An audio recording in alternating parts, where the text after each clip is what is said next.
Talking with Topher is sponsored by slowdownclothing.bigcartel.com, New Hampshire Vape Gallery, and naturalbossnh.com. More on that later. Let's get into episode 112.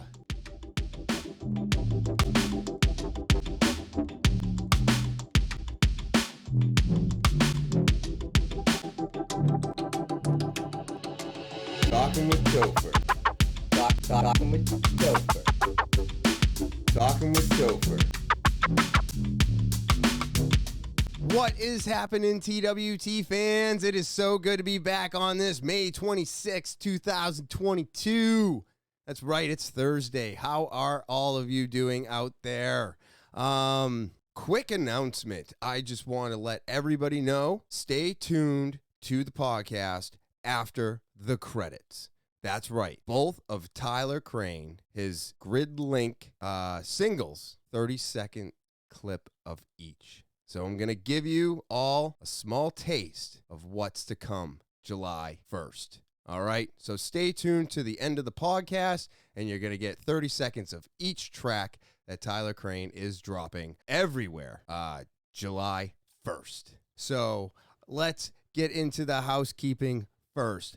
I want to say thank you to everybody out there for subscribing. It means the world to me. Keep sharing, rating, reviewing, commenting. I appreciate it. Thank you so much for supporting the podcast and me.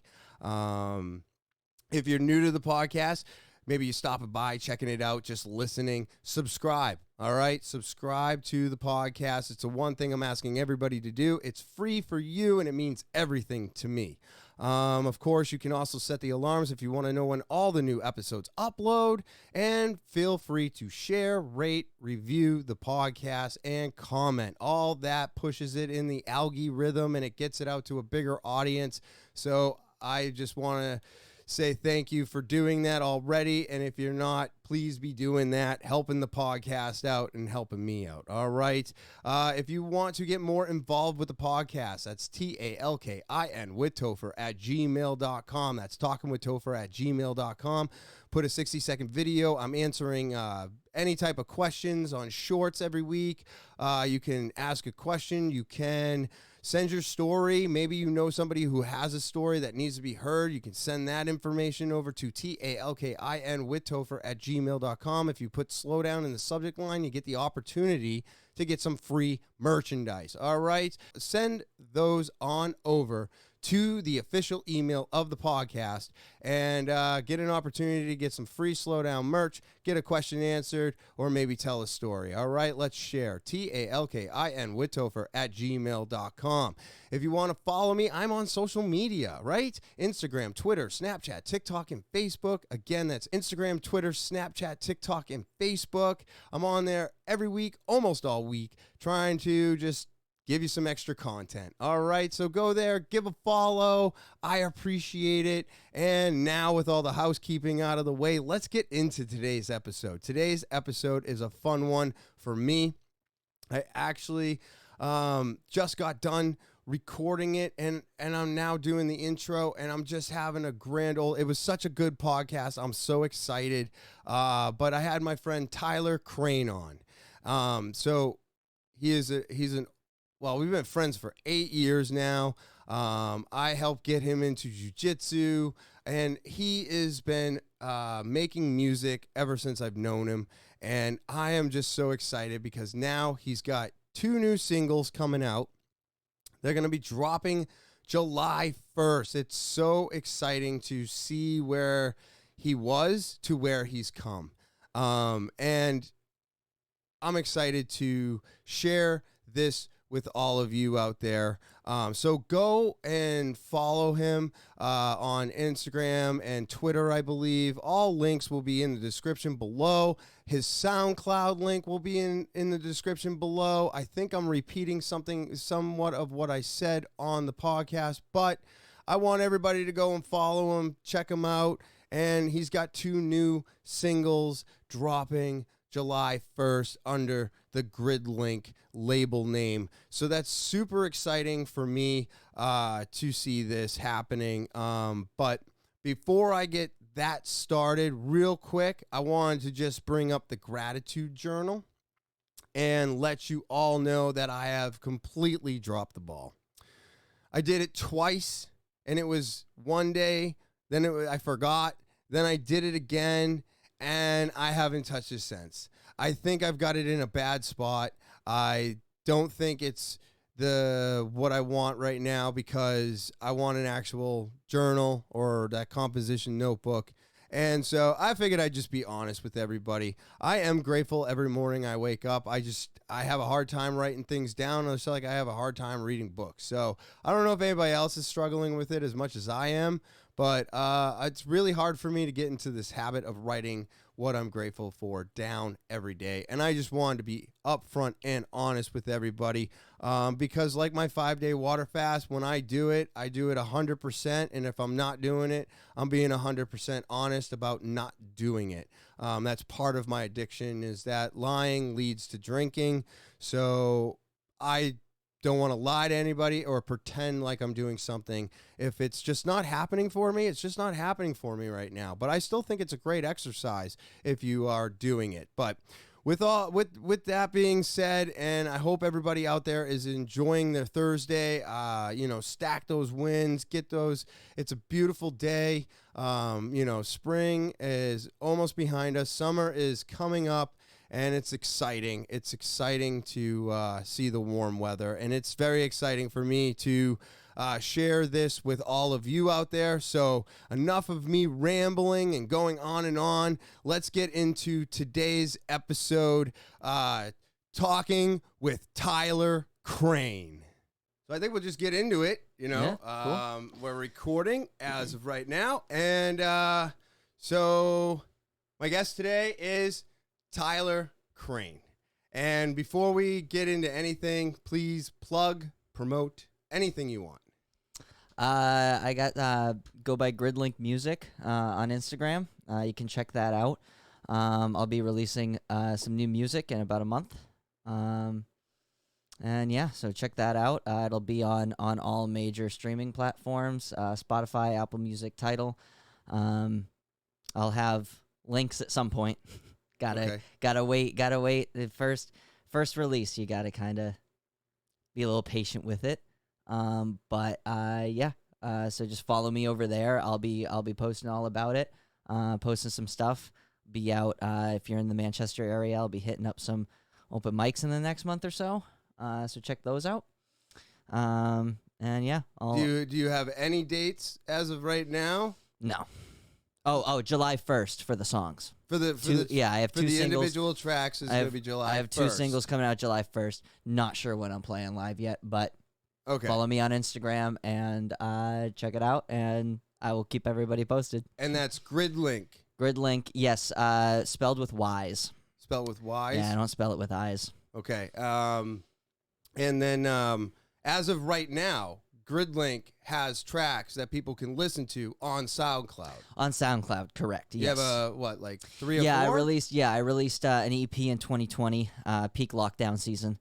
All right, so there's something out there for everybody to go and listen to right now until the 2 new singles those new ones drop. come out. Yeah. All right, right on. That's awesome. These new ones I'm a bit more proud of, but you should be. Yeah. You should be. Yeah. I've listened. I think they came out a lot better. You sent me those links. Yeah. And I have listened, and I waited until I was in my car so that I could actually hear speakers, the car test. Well, I wanted to hear the bass. I wanted to hear the treble. And when you play music on a phone, it's awful. It's not justified at all. It's awful. Most of the time, you are correct. It's too pitchy. Tinny. Yep. Yeah, it's weird. So I purposely played it in my car this morning, and I like both the tracks. Yeah. I was like, all right, I think it begins with an H. Happenstance. Yes. Yep. That one right there, definitely a little bit more on my flavor. Yeah. But I like them both equally. Yeah, I'm excited about that. You'll be able to, there's pictures and Yeah. stuff, and I've got links for a bunch of stuff that will go in the description, as always. So make sure you go into the description below the video. Check out all the links, everything that's already existing and everything that's new that's coming. There'll be pictures and names and stuff like that. That is awesome. Yeah. So let me start off, since we're already talking about your new tracks. Approximately how long did it take you to make just these 2 tracks? How long did you work on them? Not like all the details, but like you started here and now you're at July 1st. How long did it take you to get to July 1st? Over a year. Over a year. Yeah, over a year, man. For 2 tracks. Yeah, I definitely there were cool. times, you know, life gets in the way, Yep. and I definitely like I'm gonna own up to kind of dragging my feet at a couple spots, whether it be writer's block, like a creative block, or just you know, life getting in the way. You know, I moved out of my parents' house. I have been, you know, doing a lot in my personal life, kind of getting into, you know, I'm 27 now, so it's you know, a lot's going on, a lot of things are changing, but yeah, they each started the same, just with a simple idea, simple 8-bar loop, and then the real challenge, because I mean, I've been playing music all my life. I can come up with an 8-bar loop in 20-30 minutes and be happy with it. The challenge is taking that loop and turning it into a full-fledged song. Okay. That is dynamic, that has an intro that builds into the verse or like the main section, and then you have the chorus or the drop, and you have all these different elements that you have to build off that one 8-bar loop, and that's where the true challenge is for me, at least. Interesting. Is making it more than just, because you don't want to bore your listener, right? Yeah. You want your listener to be engaged, and you want your listener to wonder what's next in the track. You want it to evolve, and you can't evolve an 8-bar loop by keeping it the 8-bar loop. You know, you have to like, you know, you either take some elements out, bring some different elements in, and switch up the energy levels. And really, especially with like electronic music, where I'm doing all instrumentals. You know, I'm not a singer. I'm not a rapper. I love hip hop. It's my favorite type of music. But I am not a rapper. So I'm doing all instrumental stuff, and kind of like, you know, I got into the electronic music scene, and really just dug the instrumental tracks and the production behind it, and just the energy that crowd brings, and it inspired me.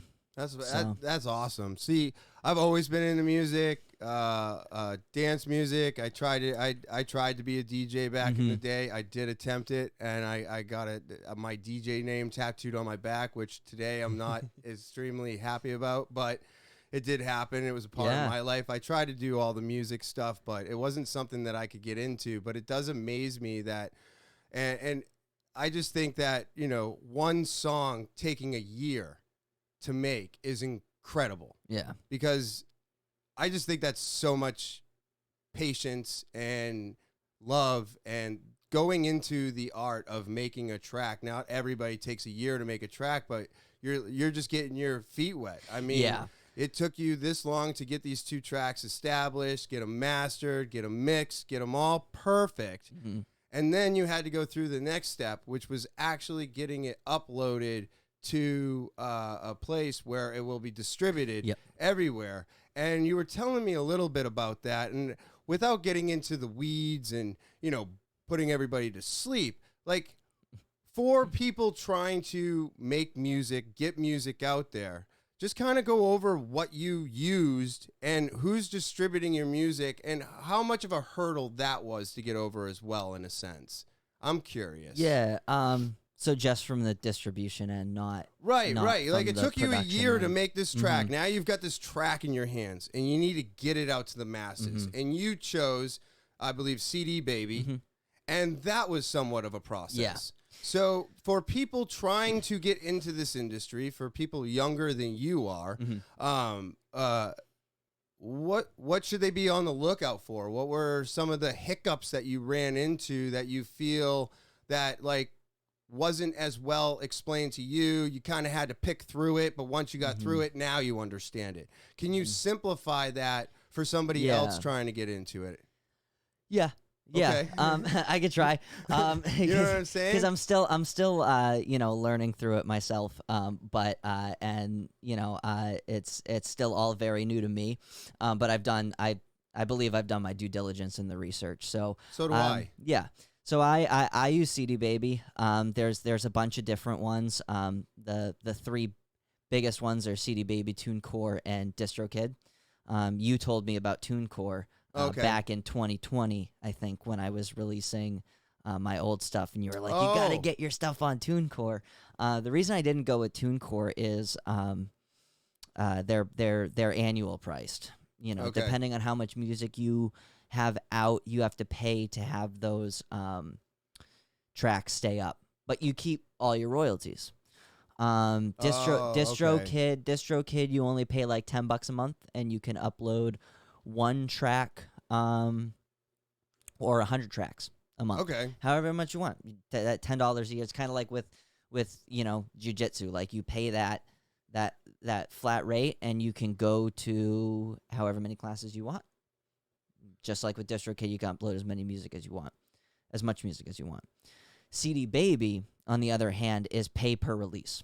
Okay. So I paid $10. They have a pro package for $30 a track, which I was not doing. They're like, you should do this. I'm like, yeah, no, I'm not doing that. I don't have the money. $30 a track. Yeah, it's insane. So $10, and then another $5 because you have to get what they call a UPC barcode. I don't remember what UPC stands for, but it's basically a digital footprint of your track that they have.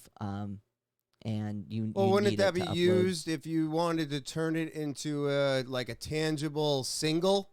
Wouldn't that UPC be the barcode on the back of the single that they would scan at the store? Yep. Because that's what I think exactly. of as a UPC. Yeah, because it's going to be on like Amazon Music too, so you can like purchase it. Oh, you can really? Purchase it for like and I'm gonna that's dope. Look into like getting it up on Bandcamp too, which is like a very a website geared towards independent artists. That kind of treats the artists better than some of these bigger streaming platforms. So CD Baby is pay per release. I went with CD Baby for two reasons. One, they're the only one that has a live customer service helpline. Oh. So you can call them. You can't call TuneCore, you can't call DistroKid. And I guess the second reason is by extension, so I am taking some classes with Berkeley online through my Southern New Hampshire University master's program. They partnered with Berkeley, so I've been lucky enough to take some classes with Berkeley professors, and one of my professors has worked with a lot of independent artists. And last question for the class, I was just like, for someone up and coming and like putting their first, basically like what you just asked me, I asked him, and I'm like, what one do you recommend with all your experience in the industry and all your experience, all that? He said CD Baby, because they'll help you. It might take you a minute. You might be on hold for a little bit, but that's everything. Yeah, right. So I'll be on hold, but if I can talk to a human being, if something goes wrong and I can talk to a human being, that's what I want. But I haven't had to yet, because another reason I chose CD Baby is they basically have an entire website dedicated to helping you understand everything behind music distribution. Oh, see, they that's have good a to know. very robust software that answered all my questions. And my biggest advice is follow the directions. There are very specific instructions given for what type of audio file you need, exactly the format, pixel amount, DPI amount for your cover art, because they don't put these to for a headache for you, right? The last thing they want is to send your stuff to Spotify, and then Spotify rejects it because your cover art format is not correct. So now your release date's been delayed. So if CD Baby can iron out any potential hiccups by having strict guidelines for what you submit, then guess who's happier? The musician, because now their release date is and be patient with it. That's the biggest thing, man. I mean, I had these tracks mastered. If you're in the Manchester area, or I'm sure he'll do it. online too, but Blackheart Sound. This guy named Eric Sauter runs a recording, mixing, mastering studio over in Manchester. He mastered all my shout out tracks. Eric. Yeah, shout out to Eric. Absolutely. I was very happy to not have to listen to those tracks anymore, and I could just give it to somebody else and get their expertise on it. But yeah, he's great. He'll master your stuff. But I had these mastered. God, 6 months ago? no, back in March. Okay. Yeah, whenever I went to South Carolina. Yeah, I went to South Carolina with my girlfriend for a little bit. That was weird. Yeah, that's my house. So yeah, we went down there, and I sent him the tracks right before I left, and by the time I came back, I had them back, and Nice. I was just They were done. He's quick at it. Yeah, well, mastering's a little different too. Recording, mixing is really the most important But step. you got to have all right? this done to make your track sound right, so that you can. Yeah, get 'em you out can there. you can master yourself. It's definitely something because I'm not rolling in money. So I was, considering mastering myself, but mastering is a very meticulous process where you really want an objective set of ears. Yeah. I've had enough musicians that not only I look up to, but musicians that, I just trust their advice. And they've been like, yeah, have someone get a mastering engineer. Yeah. Well, it makes sense because I wish I could have an editor. Yeah. Because to have an editor would be so nice because, it allows me to separate myself. Mm-hmm. And they're going to probably hear things and they can fine tune it better than I can. Mm-hmm. Because I might leave something in, but in the end of the day, it was unnecessary but I left it in because I'm biased. Yeah. Well, exactly. So, and it doesn't allow you to, I feel like you editing or you critique, it doesn't, you're going to miss something. Especially where, I've been working on the song for a year. Not only do I have, a massive emotional attachment to it, but I've also heard the song Right. a million times in all its different iterations. So it's nice to just kind of give it up, and that kind of, it helps, I feel like, with decision making too, because I'm one of those people that's always going to try to tweak stuff. I'm like, just one more tweak. And that, I think, is a big reason why it took me so long to release this stuff. And, definitely looking to have, a bit of a faster turnaround moving forward. I can't be releasing 2 tracks a year, you know what I'm saying? No. But that's the thing is that you started this process and you went through the entire process, and now it's taken a year to get you a release date, get everything done. But now you know how to do it. You feel comfortable doing it. So obviously, it's like changing your brakes on your car. Mm-hmm. The first side is going to take you the longest because if you don't know what you're doing, if you watched enough videos, but then you run into issues, by the time you get to the second side, easy. Second nature. It's easy because you already did it on one side. You're just replicating everything, and that's what you're going to be doing now. That rinse and repeat.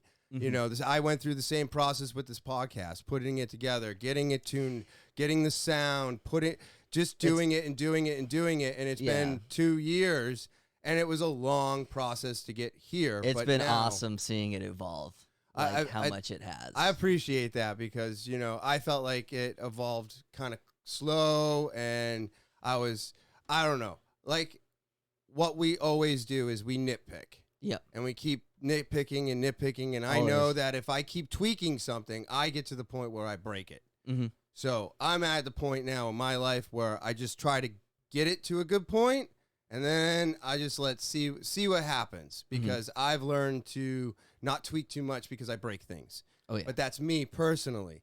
But I like the fact that you've taken all this time, put in all this emotion, love, effort into these tracks. And like I said, I found them to be really good. Yeah. I'm excited for the release date, and I'm just excited to see where you're going from here. Yeah. Now, I know that we talked a couple months ago, and I am going to put you on the spot, but I am hoping to hear something for the podcast by June. Yes. Yeah. So Yes. I'm excited for it. And if you didn't know, now you do.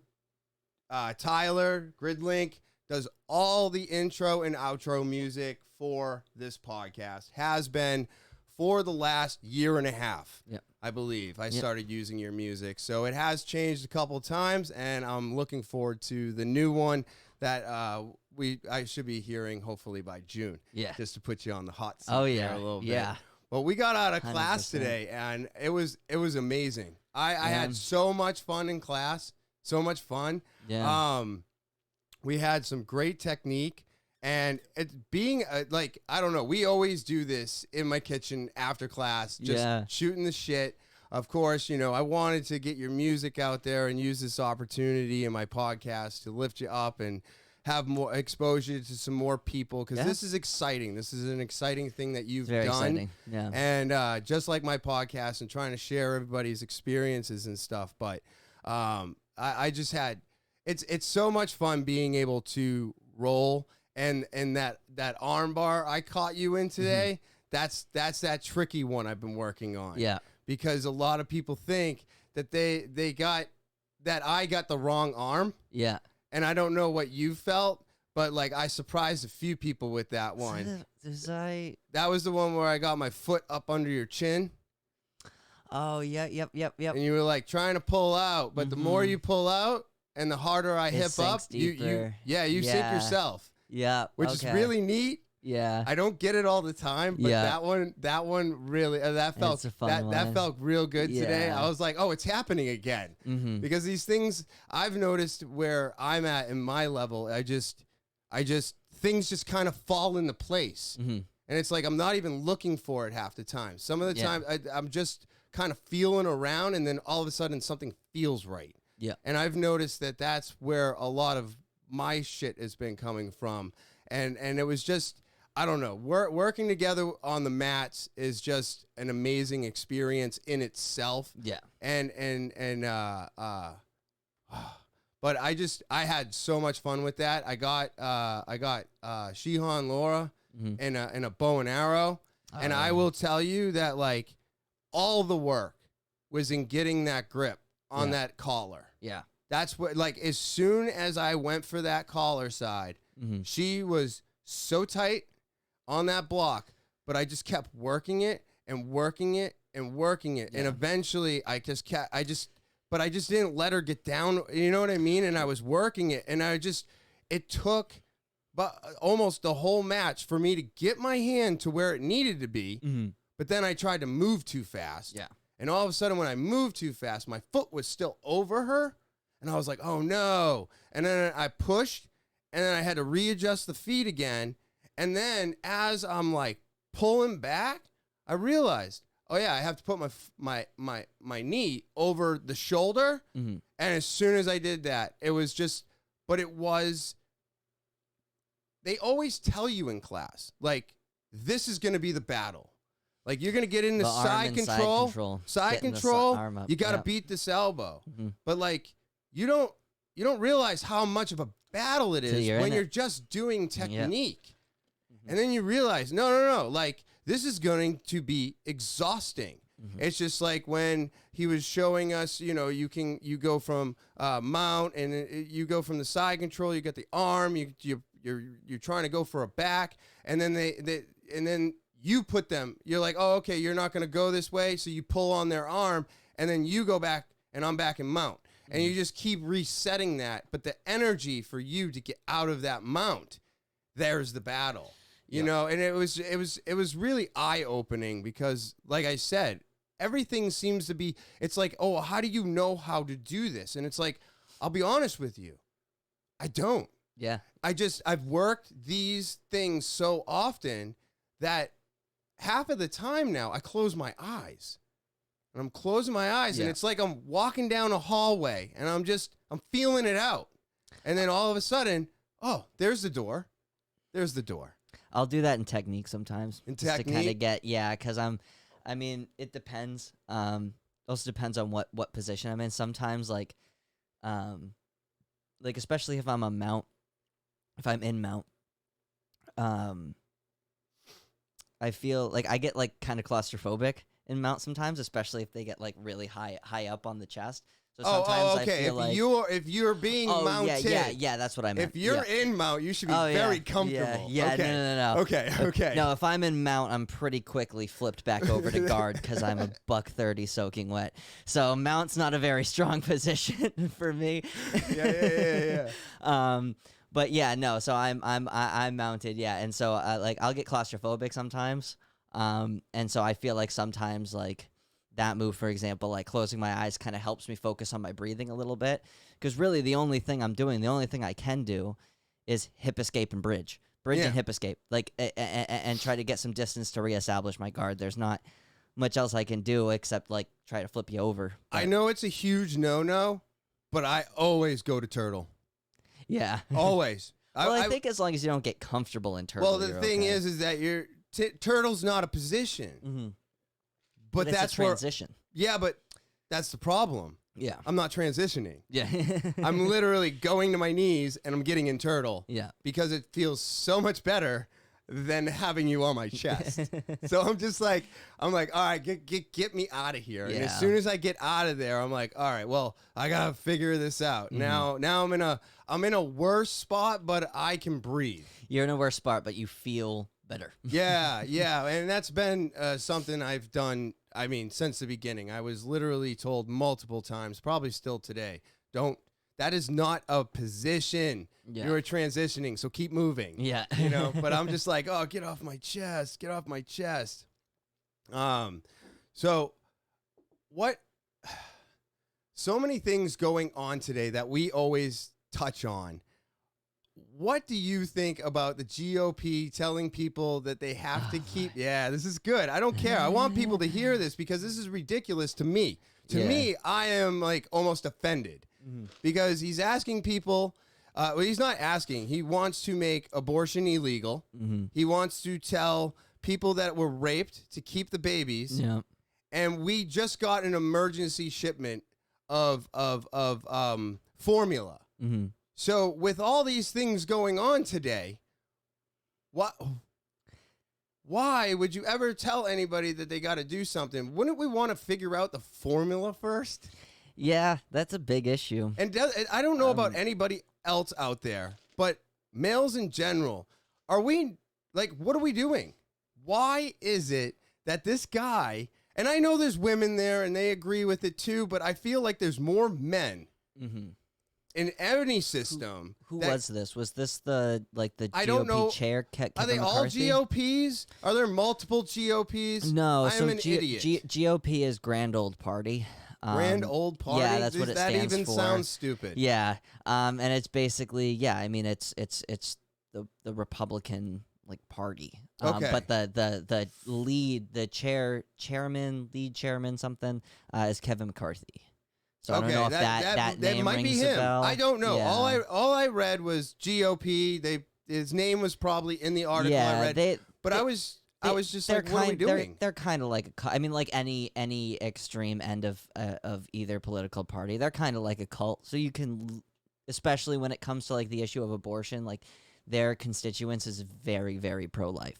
So like they kind of all have this, regardless of if they personally care about abortion or not, they're gonna tell and vote pro-life because if they don't, then they're not going to get reelected. My question is how can they do this when we don't have what we need on the shelves to keep them alive? I just don't think they care. Like, I know they're just trying to make more voters. Yeah. Like, I know this has nothing to do with the kids. It has nothing to do with life itself in general. Yeah. I know for a fact that this is just for little voters. That's all they care about. They want to keep as many people pumping in as possible. They don't want to see, and they want more voters, more taxpayers, more everything. Yeah. But now we're at the point where so many people have lost so much. Jobs, careers, businesses. The people that were hanging on by a thread are now underwater. There's no real sign of anything coming back. They're saying that gas could get up to $7 a gallon within the next year. They are saying things that are so scary with our prices of our food and our gas. And then on top of this, you were raped, keep the baby, figure it out. Yeah, it's messed up. Well, I don't see any justification for it. I really don't. I don't feel like anybody else is confused. I don't feel like when you read the headlines and you listen to all of these things now, Breaking Points is completely different. They actually do talk about it. They are upset about it and they are screaming about it along with all the people that they've teamed up with. But the thing that bothers me the most is that you don't hear it anywhere else. It seems like everybody's on, like, it's pro-life or it's pro-choice. Mm-hmm. And it's like, well, wait a minute. What does it matter? Yeah. If they're having babies or they're not having babies, we have no way to feed the babies. Mm-hmm. So what do we do? Can we figure out how to keep the baby alive first before you go and tell everybody they have to keep the baby alive? Yeah. It's a crazy system, man. It makes me so angry. And the thing too is, like, I always think back, it's a weird thing to always think about, but whenever I think about abortion like being illegal or like what's the word I'm looking for? Like looked down upon or judged, is I think of Dirty Dancing. And I think of her friend in that movie that got the abortion, alley abortion from with a coat hanger, right. Got super infected, and baby's dad had to come in and help her. That is immediately where my mind goes to, is these abortions are going to be. I forgot there was an abortion in that movie. Yeah.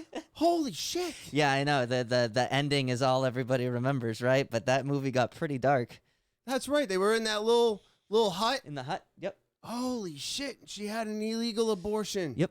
I totally forgot. And she almost died from it. Yeah, it's a great movie. It's a great movie. But that's where my mind goes to, man. It's like they're gonna do it, and it's like if it's gonna be done, it needs to be done safe. That is crazy. It needs to be safe. No, I think so From a too. doctor. I mean, Yeah. all right. So let's because this is what happens always. Mm-hmm.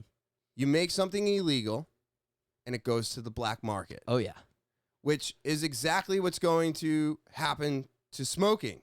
Mm-hmm. With the FDA regulations, the PMTAs. I've had multiple juice companies go straight over to only producing hemp products now. So most people don't know this, but every e-juice company out there has CBD production, all forms of it. Mm-hmm. But now, with the hemp laws going federally legal and Texas just trying to make it illegal, they were trying to make Delta 8 a Schedule 1 drug. Yeah. Which is so funny. Yeah. Because the federal government's like, no, we just legalized hemp. You're not allowed to do this anymore. Yeah. But all of those e-juice companies were like, cool. Hemp's legal. We were already doing the CBD side of things, which was the only legal part of the hemp plant that they could actually use. And now they're utilizing the entire plant just like we do for pot. Regular THC. So now they're tearing the thing down. They're making all of these THCOs, Delta 8 THCPs, all these things that actually get you high. Mm-hmm. And now they're 100% legal, which I think is a great thing. It's saving companies, but here's my small issue with it. Every single one of those companies doesn't want to deal with the FDA. They don't want to pay the PMTAs because it's literally $1 million a bottle per flavor. So if you've got a 0, 3, 6 and you got a 24 and a 50, you have $5 million in that one flavor. It's so insane. It's insane. Yeah. So companies have not only downsized their juices, they've gone from 12 flavors to 6. They've gone from doing 12s and 18s, only doing the 5 that I just mentioned. Everybody is like stopping at 6 now. All higher productions are only done in the Saltnik stuff. And then on top of it, now with the hemp being federally legal, I've had multiple companies that I've called to reorder, and they're like, oh no, we've shut down production. And I was like, whoa, what are you talking about? Like, we were already, like, the things going on right now with the government, they are trying to make smoking illegal. So what they're attacking first is menthol cigarettes, and flavored cigars. And what they're going to do is they want to make that federally illegal. So all the laws that pertain to Massachusetts, because that's exactly what they banned. Mm-hmm. They banned menthol cigarettes, and all flavors, which meant all flavored cigars, cigarettes, anything, all gone. So you can only get regular cigarettes and regular tobacco flavored e-juice and clear. This thing called clear. We're not sure what it is. It's basically unflavored, but that's all they can sell. Yeah. So because of that, we have chosen not to sell that in our stores in New Hampshire. Give them some business. But that is going to be the role model for the entire country, minus the flavors. Mm-hmm. All right. The only thing extra that Massachusetts did was get rid of all the flavors, and I think that was tied into a flavor ban, which has happened in New York, Maine, Massachusetts, and a couple other places. Oh, Maine got hit? I think Maine recently got hit. Yeah, it's becoming a little virus. Everywhere that marijuana is legal, flavors are not. Everywhere marijuana is not illegal, flavors are okay. So literally everybody that surrounds us, flavors are illegal. Yeah. But New Hampshire hasn't legalized marijuana yet. So I'm assuming we're going to have flavors until then. Yeah. Because I don't know when it's going to happen, but live free and die is just a statement on our license plate. It really does not mean anything. Oh, no, not at all. So I've always thought it was a silly saying. All these bans happening. Well, what do you think is going to happen once smoking becomes illegal? Because if you look at the big picture of them tearing everything down, every notch that they tear down gets them one more step into the door of knocking down cigarettes. But every time they knock cigarettes down, it makes it that much easier to kick the door in on the vaping industry, because it hasn't even got legs to stand on right now. Yeah. So them moving their companies over to the hemp production and dropping the e-juice production helps them destroy the vaping industry, but gave that company a permanent leg to stand on, and employees paid and everything else. Mm-hmm. And now they don't collapse. So it's just a crazy, crazy time in the industry right now. But I think cigarettes, smoking, vaping, it's just going to go to the black market. Mm-hmm.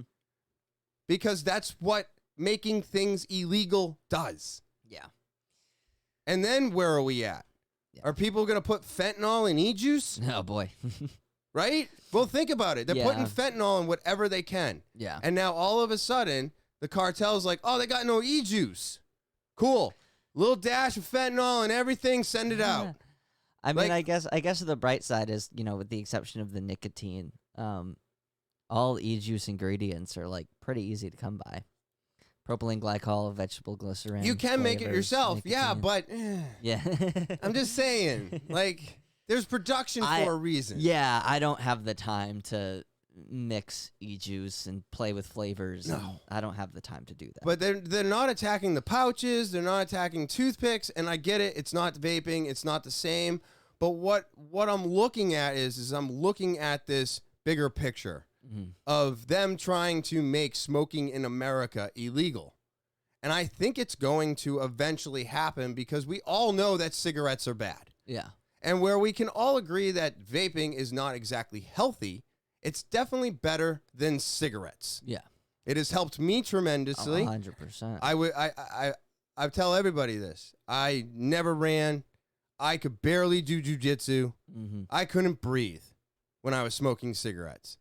Vaping has allowed me to breathe. It's allowed me to do more things. And is it still probably hurting me? Could I be doing better if I wasn't inhaling anything? Mm-hmm. Of course. Yes, that's a stupid question. No shit. Yeah. That's the way it works. Yeah. But I am an addict addicted to a highly addictive product. Mm-hmm. So I'm still looking for that hand-to-mouth action. Yeah. And now they might be taking that away. And it's that's probably going to go to the black market and or go to people that just want to make it in their own house, which I don't recommend. but that's only because of all the tweaking and steeping and things that you probably won't read on trying to make your own e-juice. Like most people don't know that after you make a batch, it's got to sit for weeks. Yeah, I had a buddy that tried to start his own juice company, and he mixed a bunch. It was back in the dripping days. Back in the dripping days. Those were good old days, man. No, they weren't. No, they weren't. No, Buildings they were awful. sucked. It was awful. They were awful. Hated it. I remember chilling in the basement with a power drill Yeah. and Kanthal wire. Yeah, hated it. Hated it. Everybody's like, oh, I miss stripping. I don't miss it at all. Not It's one bit. messy. The devices are unsafe. Screw all that shit. Give me a pod device. They've made everything so simplistic today and so easy that there's no reason why you would ever want to start in that where we started from. It's just like a dinosaur age. And we only have a teeny tiny percentage that still get into building today. But I just don't want to see people going to have to buy this shit off the black market one day. Yeah. I just think I'm agreeing with what they're doing. Yeah. Do I agree that cigarettes should be illegal? Yes, because they kill you. Yeah. Well, guess what? I also believe that alcohol should be illegal because of the same reason. It kills you, yeah. But we're not going to do that because we already did that. And what happened? Oh, it went to the black market. There was moonshine. There was fucking runners. So bathtub whiskey. Everything that they try to make illegal always winds up in this area of gray where people just still keep doing it. But now it's unregulated. We don't know what's happening. I mean, how many people went blind because like the moonshine was too fucking high or this or that? It had instantaneous liver failure. Like, we don't know all of those stories. They were never documented. Yeah. Because why? Because it was all illegal. So I just don't agree with them making anything illegal today. Yeah. Yeah. I think everything should be open to the person being capable of making their own decision of whether or not they want to get an abortion, smoke cigarettes, vape, or smoke pot, or drink, or do heroin. Yeah. Any of it. I think that we just keep trying to make it worse. What do you think? It's funny because I was looking over at it. This argument always reminds me of Breaking Bad. Yeah. Oddly enough. Because that was Walter's philosophy, right? He was like, I want them to have a clean product. Yeah. You know? And it's like, and that's the thing too, like if even if like, you know, and it's a controversial topic and I hear both points of view, but you know, I've been, you know, I think, make everything legal and regulated, tax it, make sure that it's created safe. Like fentanyl to me is the most dangerous thing. I mean, like I was no. It literally is the most dangerous thing. It's the scariest thing. I mean, like a little teeny tiny dust particle on the top of a fucking pencil. Yeah. On the tip of the pencil. That's what can kill you. Yeah. It's incredible how small of that shit that and you're dead. Yep. You're dead. So, and this stuff is being put into everything. Like if you're a benzo person, you like benzos, you like those Adderall tablets. Putting it in the pills, man. There is so many knockoff pills being pressed, being distributed into America that are full of fentanyl. And these people just think that they're taking a barbiturate, which I don't agree with either, because barbiturates are just as deadly as alcohol. The withdrawals. There's only 2 drugs on the planet, I believe. I think it's on the planet that will kill you when you're coming off of them. Barbiturates and alcohol. Yep. They're the only 2 that you have extreme withdrawals from, your body shuts down, and you fucking die. Mm-hmm. That's so bad. Yeah. It's so bad. I think opiates, too, depending on how bad. No. Really? No. You just feel like you're going to die? Yes. Yes.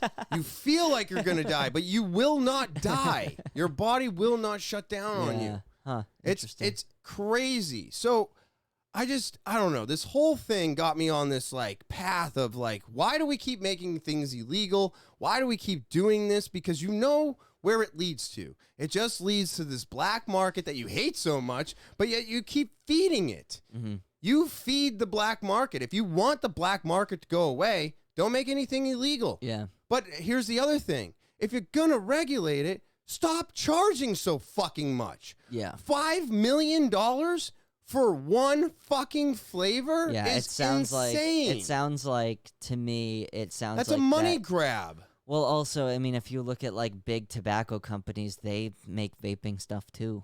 And they're the only companies that can truly afford Right, they had to stuff. buy out companies to even get in the game. Yeah. But look at cigarettes. They're still made at almost the same cost as they've always cost. They have never cost any more to make. Yeah, it's all determinant on the state taxes. Yeah. It's all taxes. Mm-hmm. So those guys are still making the same product at the same price every day. Oh, yeah. Hand over fist money.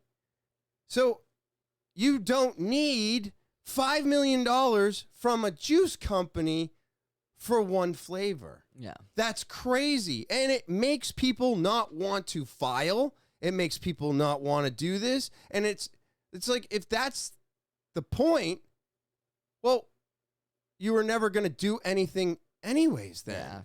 Yeah. This is all a gimmick. Hey, we're going to FDA and so virtue signaling to protect the kids. Right. And it's like, come on. Yeah. I hate this. That's all they ever do. Mm-hmm. It's just it's always about the kids too. Yeah, but at the end of the day, they don't care about the kids. And don't get me wrong, like kids should not like we've had this conversation before, but like if you've never smoked a cigarette, there's really no reason to start vaping. But at the same time, it's like, you know, I think one of the things that like I liked about vaping is like, you know, because I wouldn't smell like an ashtray afterwards. But, you know, I mean, that turned into, it went from smoking in the bathroom to vaping in the bathroom. And vaping's a lot easier to conceal. And the amount, like, we've also had the conversation of the amount of nicotine they're putting in these Juuls, which was the most popular. I'm just going to use Juul as an example because people weren't rocking around with this. No. Like something like this. No. They wanted the most minimal amount of vapor possible so that, you know, they wouldn't get caught. But I mean, to put, you know, one of those Juul pods being a whole pack of cigarettes, I mean, like, and people are vaping those in a day, half a day. I mean, I've been, Jesus, I smoked cigarettes from like 18 to like 22, 23. And then I was all vaping, but off like on strong stuff. Because when I initially got off cigarettes, I was using Juuls because they were the strongest. But even the Juuls, man, for someone who smoked for 5-6 years, they still gave me head rushes, man. Because there's nothing stopping you. No, the thing stopping you with cigarettes is the filter. You know, you don't have that with a Juul. You can just keep puffing and puffing and puffing and you get nicotine poisoning, and especially on like a developing brain, it's like I don't think it's any good. I think kids definitely shouldn't be vaping, but at the same time, you know, I like flavors too. You like flavors. I love flavors. It's not like I think another thing we can agree on is like, you know, if it's the packaging, fine. Make the packaging boring. I don't care. Right? Like, don't put, like, you don't want them to put, like, gummy bears on the packaging. Fine. Right. But don't ban it because you think it's attractive. It's attracting kids. Right. Like, regardless if it is or not, that's not, as callous as it might sound, that's not my problem. I'm trying to be healthier and get off and stay off of cigarettes. It's time to take a break from talking with Tyler so that I can talk to you about slowdownclothing.bigcartel.com. slowdownclothing.bigcartel.com. You're not sure how to spell it? It's right here at the bottom of the screen, or you can click the link in the description below the video. Yes, I love this website. They've got so many new items now. They've got over half a dozen new hats. They got new skateboards. They got new t-shirts. They got socks. They got board shorts. And they've got so many more items to choose from. than they did even 6 months ago. That's because this company is growing, it's blowing up, and it's got great quality products at a great price, and you can only get them here at slowdownclothing.bigcartel.com. That's slowdownclothing.bigcartel.com. You're not sure how to spell that? It's right here at the bottom of the screen. Or click the link in the description below the video. New Hampshire Vape Gallery is located at 180 Lafayette Road, Seabrook, New Hampshire, down the street from Home Depot and next to Smoke Rings, where we are open 7 days a week from 10:30 to 8 p.m. And feel free to give us a call, 603-814-4171. And of course, we have everything that you're looking for. That's right. You're looking for menthol, you're looking for flavors, you're looking for disposables, you're looking for rechargeables, you're looking for Delta 8, Delta 9, Delta 10, THCP. We've got them all. That's right. I've got cartridges, disposables. I got loose leaf CBD. We've got everything that you're looking for. Are you still building? Well, we've even got wire and cotton. That's right. We still supply to all the builders out there as well, even though we know there's not as many around today. But we've got products for everybody in our vape shop. That's right. New Hampshire Vape Gallery carries a wide variety of everything for everyone. We are located at 180 Lafayette Road, Seabrook, New Hampshire, down the street from Home Depot and next to Smoke Rings, where we're open 7 days a week from 10:30 to 8 p.m. Feel free to give us a call, 603-814-4171. And as always, I look forward to seeing you there. NaturalBossNH.com. That's NaturalBossNH.com. These quality products are amazing. They're high quality products. They're organically made. They're here locally made in New Hampshire. I love these products so much.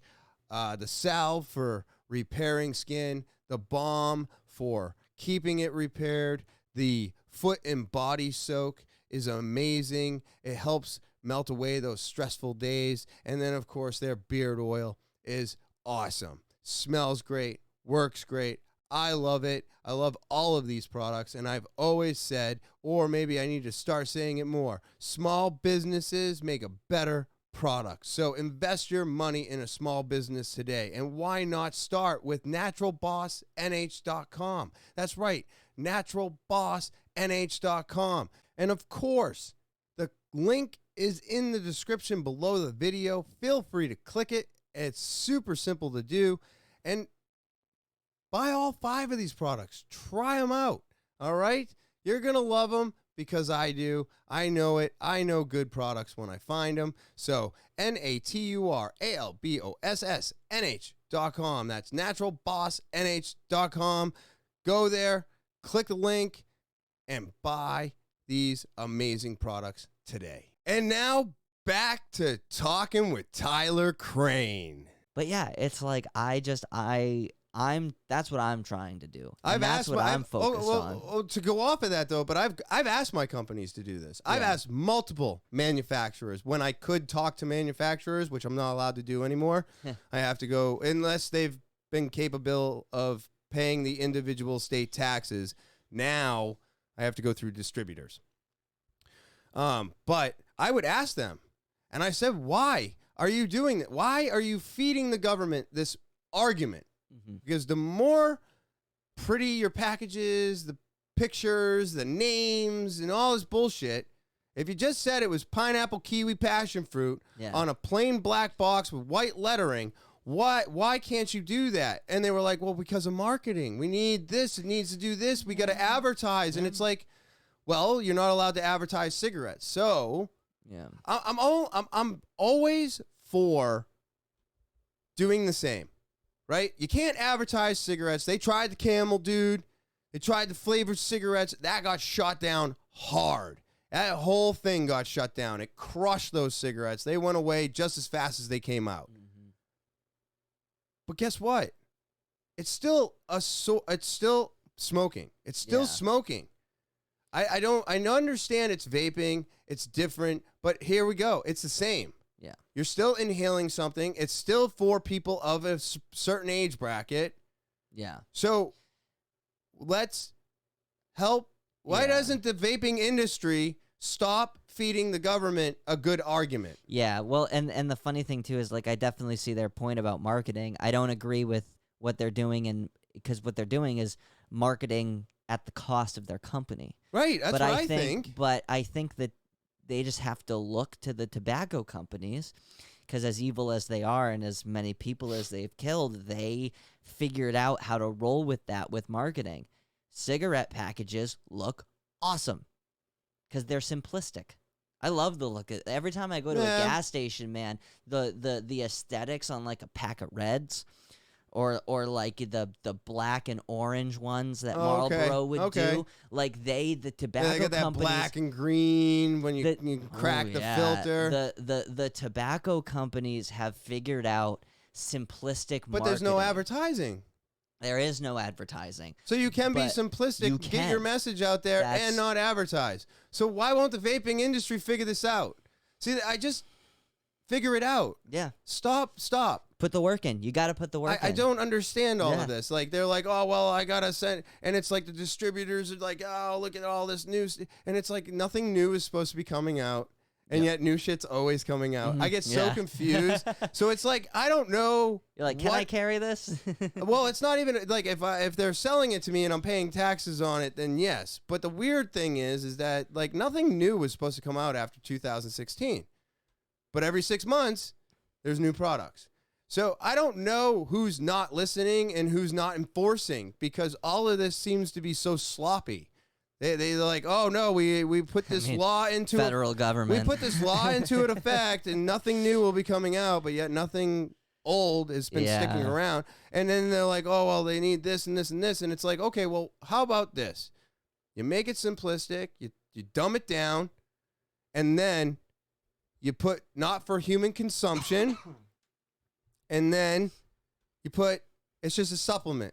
Yeah. Right? Because all my supplements in my cabinet, this is not FDA approved. And the supplement industry can get wild. You can get some nasty stuff from the supplement industry. You get some gas station fucking rhino pills, hoping to hop up your dick, and it's loaded with nothing but fucking testosterone and GHB. Stimulants. Fucking all kinds. Because the bins that they make that garbage in, is all, they're like, oh, well, I just made this supplement, and now I'm going to make horse tranquilizer, and now I'm going to make dick pills, and they all get pushed into the same friggin' thing, and now you've got it all in that pill, which is why fighters have popped for illegal stuff, even though they were taking like a gas station fucking rhino pill. Well, why are you taking that garbage? Well, a lot of that stuff too. I mean, it's manufactured in China. It's all.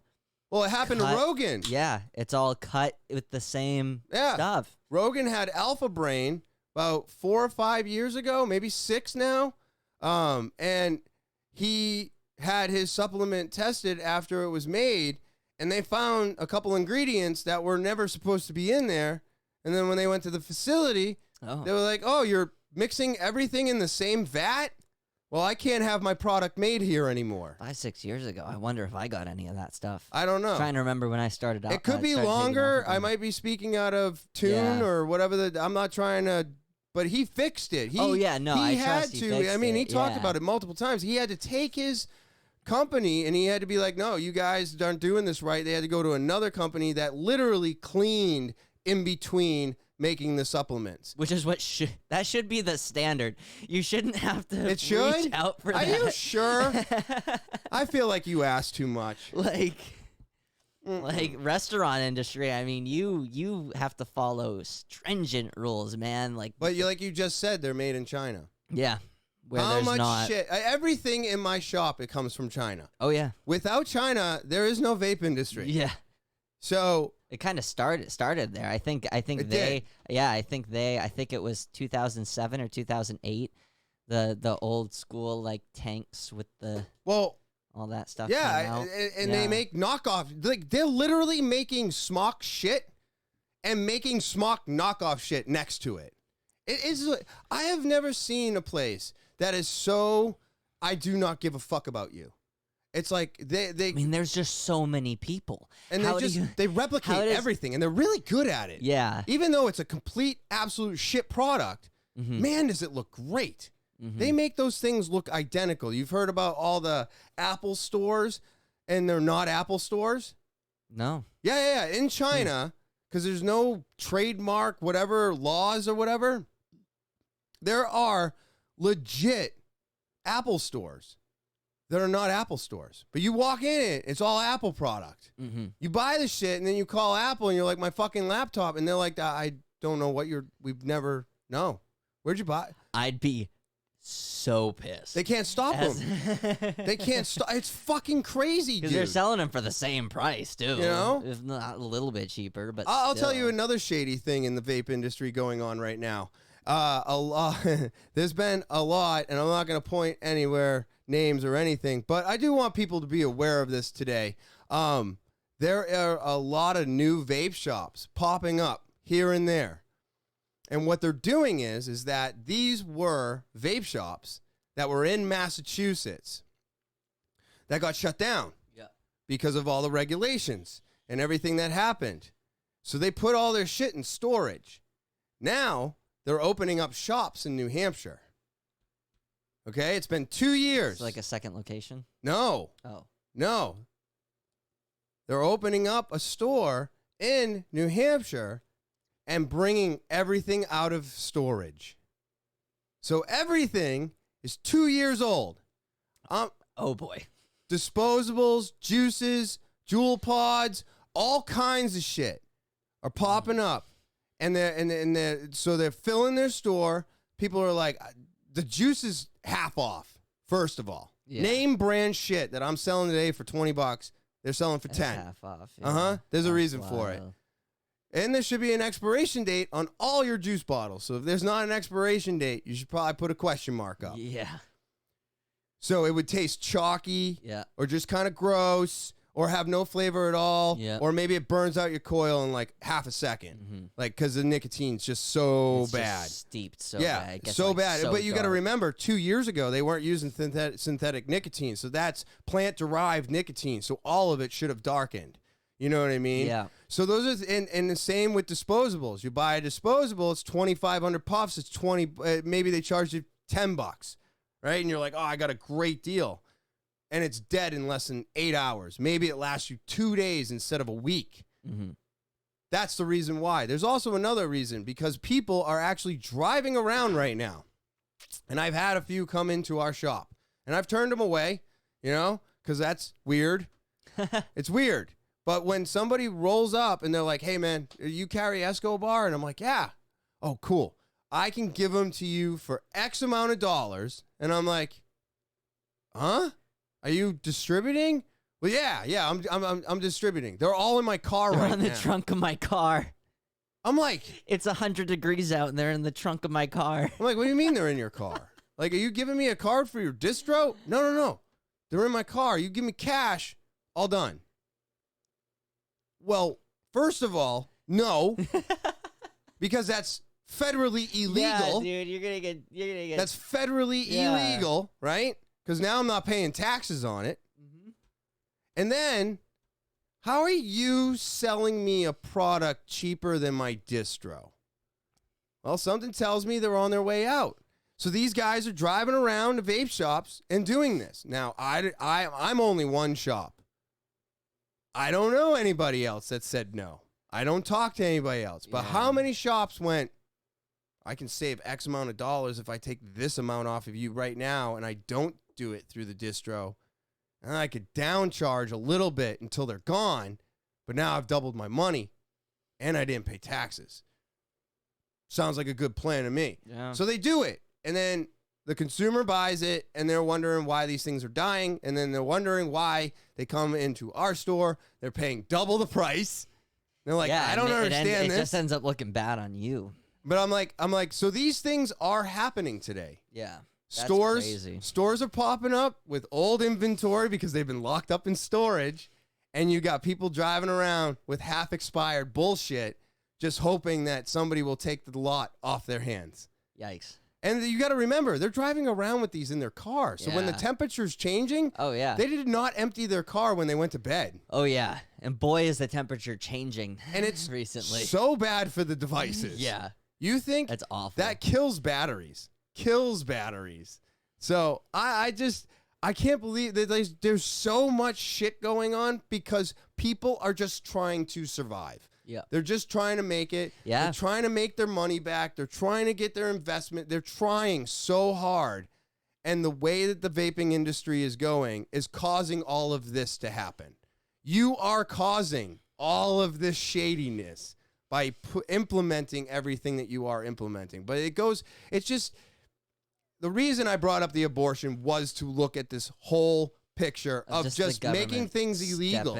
Yeah. You know what I mean? But I think that is the worst thing that they could be doing right now. Because it's none of their business. Well, that's the thing. It really shouldn't be anybody's business. It's like when people, are asking about vaccines and shit. Well, at this point in time, no one needs to know when I was vaccinated or if I am or not. It doesn't matter because why? Because I'm taking care of me. Don't worry about me when I get sick. I'll figure it out. Mm-hmm. That's where we should be at in today's society with all the science and everything behind this. A mask doesn't help me from you. Yeah. It helps you. That's it. Yeah. And we need to understand that. And I find a lot of people having a hard time letting go.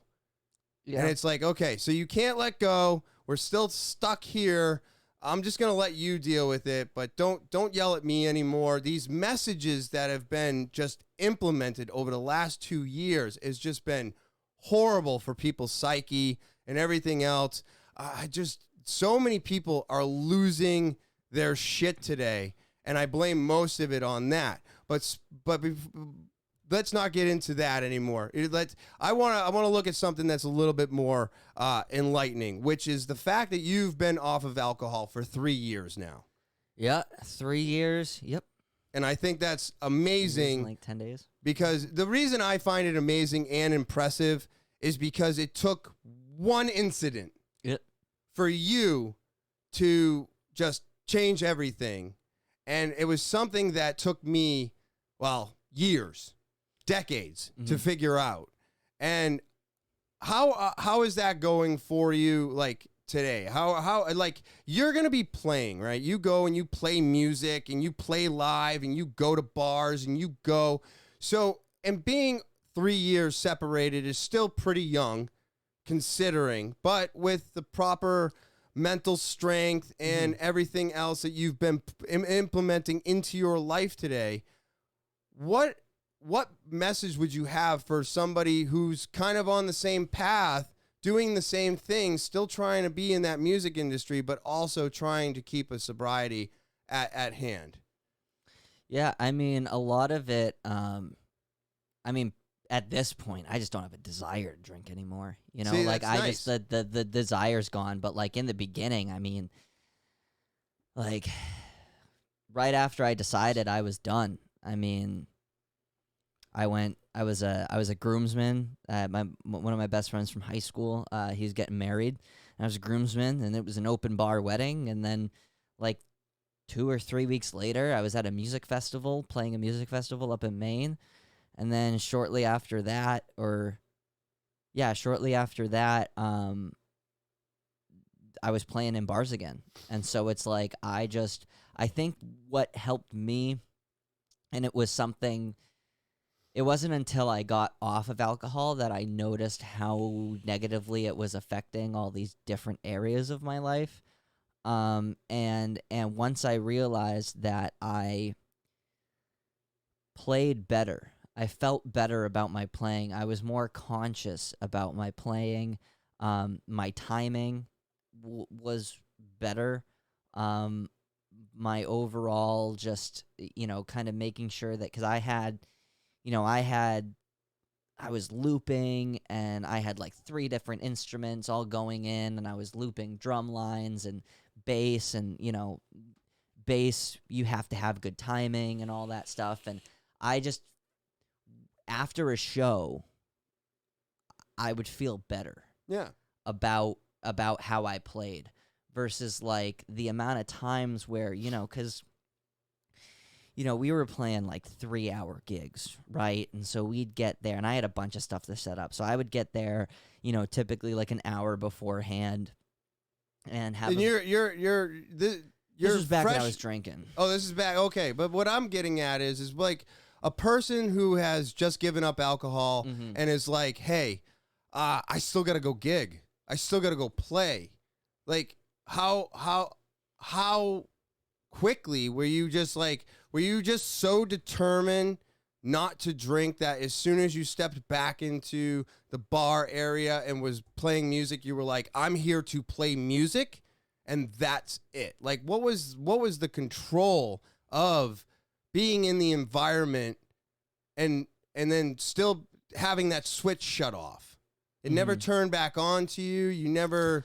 Oh, I'm not going to say, like, I didn't have cravings. Okay. I mean, it definitely, like, I think it was a balance of just, like, willpower and also just, like, doing enough honest self-reflection on myself to realize, like, how bad I did fuck up, and that, like, something so you really has don't to like change. it when something's fucking up your life. Yeah. So it's easy for you to shut it off because it's fucking up your life. Yep. Okay. All right. That's so fair. But I mean, it definitely was still challenging. I mean, personally, you know, I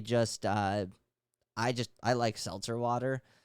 So like, and because I just like the carbonation. Yeah, me so too. Always having a seltzer with me in the early stages really, for some reason, helped. Just because it helped with the So you had little tools. You got little tools, little 100%, and you know, like just getting outside and maybe because walking everybody's away for a getting little back bit. out there, right? Yeah. This is what we're all hoping for. This is what we want. Mm-hmm.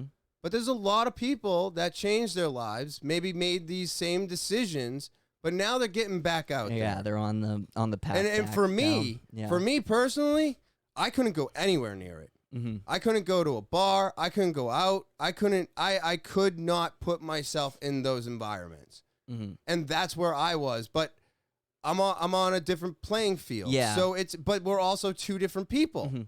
I mean, a lot of it too, like, you mentioned that it's like even when I was drinking, right, music was always more important to me. So I was like, a lot of it was like, okay, so this situation messed up, these areas of my life.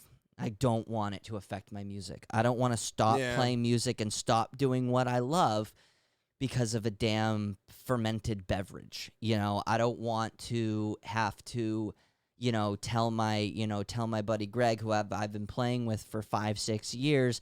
I don't want to tell him, yeah, man, sorry, I don't drink anymore, so we can't play together. Right. Like, that was the last thing I wanted to do. So I think it's, I was... you had obligations. Because the thing for a lot of people is, like, find your thing, right? Right. Like, that's what they told, a common thing I heard in AA a lot. Yeah. Was, like, find your thing that, like, can keep your mind distracted from alcohol, right? Yes.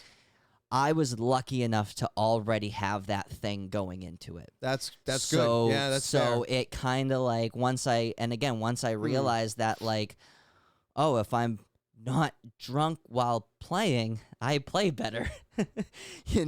So and it's like that was enough of like, that was like the final thing, right? Because like after that, like, I was on top of helping me out with rides to get the jiu-jitsu. I mean, I wasn't waking up and not going to class because my stomach hurt because I had 4 beers last night and a burger, and now my stomach feels awful and I don't feel like working out, or going into work hungover, or just general like it was around the time I was getting into, like... So you're just noticing an overall different body experience. Everything, yeah. Everything different. just kind of seemed a bit clearer. Yeah. Even though, like, especially in, like, the early times, like, I didn't know how everything was going to play out. And, just kind of focusing on myself. And see, I like that better. because that's not my story. Yeah. You know what I mean? Yeah. Like, I couldn't do any of that. Yeah. I had to stay away for everything for like 2-3 years before I started feeling comfortable. And it's just, it's nice to hear that no matter what side of this addiction you're on, and it doesn't matter if it's alcohol, it's pot, it's heroin, they're all addictions. They all come with their ties and their habits and everything else. But it's nice to know that there's multiple sides of this spectrum.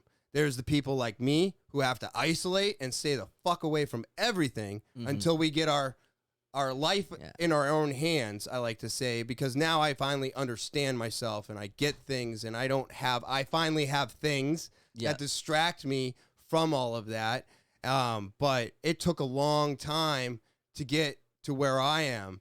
And for you to turn it around so quickly is just impressive to me, because I'm like, why did it take me so long? But it's like, you can't think that way. No, everyone has their own different. Everybody's going to be on their own journey. Yep. But the thing I want to point out to everybody is it doesn't matter what your journey is, as long as you get to where you want to be. Yeah. Some people do it a little bit faster. Some people move a little bit slower. But in the end, even though we're battling the same thing, not everybody's always battling the same thing either. Yeah. It's a different thing. But it's okay to talk about the thing.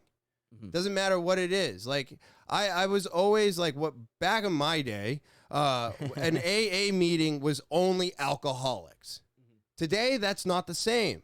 And I think that's the way it should be, because an addiction is an addiction, period. And just hearing stories and understanding people, I think, helps all of us either stay away from what we did, or it helps us maybe pull back and realize that we're doing something that's hurting us. So I think it's really cool that you've made it 3 years. I think it's amazing what you're doing in jiu-jitsu. I think I'm just so happy for where you're at with your music and everything that we've gone through. I mean, let's just put it out there, dude. When we first started hanging out and we were both drinking, toxic. It was so toxic that we got into an argument about music. Yeah. I yelled and screamed at you. Oh, yeah. Well, I was an asshole. You were a little bit of an asshole. I'll take some brunt for that. But I was defending a style of music that I liked. Yeah. It was very heated. Oh, yeah. I told you to give me my money and get the fuck out of my house. And then I had to chase you around the neighborhood because I felt so bad about what I have done. Yeah. So it was from where we started. Yeah. And I think that was 7 or 8 years ago now. Something like that. It's been a time. I've been off of alcohol for 5.5 years now. Yeah. So it's been a time. But the thing is, to see where we were, the roads we were going down were completely unhealthy on all aspects. Oh, yeah. And how everything, I believe that not only have I helped you, but you have helped me. 100%, yeah. You know what I mean? And I just think this entire journey has been so fulfilling. I look forward to seeing what you're doing next, because when I was your age, I had already fired off a gun in public and I was in jail. So to see where you're at right now, I know it's only going to get better from here. And that's one of the main reasons that I love having you on the podcast. Yeah. You're a great friend. I always appreciate you. And Same here, brother. And as always, man, just thank you. Yeah. And thank you for coming on, bro. Oh, yeah, dude. All right? Thank you, man. Thank you, so 100%. Be on the lookout. All right, everybody. GrydLynk, July 1st. New singles are going to be available everywhere. I will have the SoundCloud GrydLynk, where he's got 4 tracks or 3 tracks out right now, out on SoundCloud. So go and check it out. Make sure you save the date. And I hope everybody out there enjoys their Thursday. Have a great rest of your weekend, and I will talk to you later. Talkin with Topher.